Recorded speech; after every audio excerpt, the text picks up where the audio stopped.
महाद्वीपीय प्रवाह सिद्धांत भू आकृति विज्ञान के सविंद्र सिंह के अनुसार प्रस्तावना। महाद्वीपीय प्रवाह सिद्धांत भू आकृति विज्ञान का एक महत्वपूर्ण सिद्धांत है। इसका प्रतिपादन जर्मन वैज्ञानिक अल्फ्रेड वेगेनर ने सन 1912 में किया। इस सिद्धांत के अनुसार वर्तमान महाद्वीप स्थिर नहीं हैं, बल्कि पृथ्वी की सतह पर धीरे धीरे गतिशील हैं। पूर्व में सभी महाद्वीप एक ही विशाल भूभाग के हिस्से थे। वेगेनर ने इसे महाद्वीपीय विस्थापन भी कहा। मुख्य बिंदु महाद्वीप गतिशील हैं। सभी महाद्वीप पहले जुड़े हुए थे, समय के साथ अलग होकर वर्तमान स्थिति में पहुंचे। सिद्धांत की अवधारणा सविंद्र सिंह के अनुसार प्रारंभिक काल में पृथ्वी पर एक विशाल महाद्वीप था, जिसे पैंजिया कहा जाता था। इसके चारों ओर एक विशाल महासागर पैंथालासा महासागर स्थित था। लगभग 20 करोड़ वर्ष पूर्व यह महाद्वीप टूटकर दो भागों में विभाजित हो गया। उत्तरी भाग डी लॉरेशिया, दक्षिणी भाग गोंडवाना भूमि।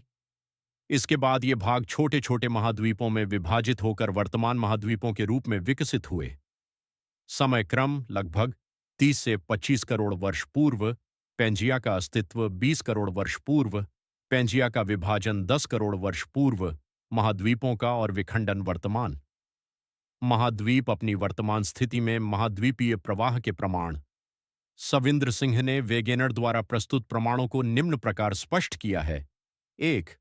तटरेखा समानता जाइगस फिट। अफ्रीका और दक्षिण अमेरिका की तटरेखाएं पहेली के टुकड़ों की तरह मिलती है, जिससे स्पष्ट होता है कि वे पहले जुड़े हुए थे। 2. जीवाश्म प्रमाण एक ही प्रकार के जीवाश्म जैसे मेसोसॉरस, ग्लॉसोप्टेरिस तथा लिस्ट्रोसॉरस अफ्रीका, दक्षिण अमेरिका, भारत, ऑस्ट्रेलिया और अंटार्कटिका में पाए गए हैं। 3. शैल एवं पर्वतीय संरचना।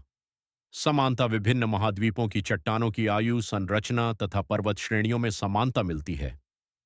4. पुरा जलवायु प्रमाण पैलियोक्लाइमेटिक एविडेंस। आज गर्म क्षेत्रों में हिमानी अवशेष तथा ठंडे क्षेत्रों में कोयला भंडार मिलते हैं, जो पूर्व जलवायु परिवर्तन और महाद्वीपों की स्थिति परिवर्तन को दर्शाते हैं।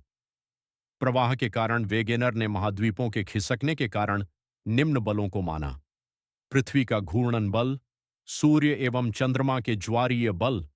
हालांकि बाद में वैज्ञानिकों ने इन्हें पर्याप्त नहीं माना, लेकिन इसी सिद्धांत ने आधुनिक प्लेट विवर्तनिकी सिद्धांत के विकास का मार्ग प्रशस्त किया।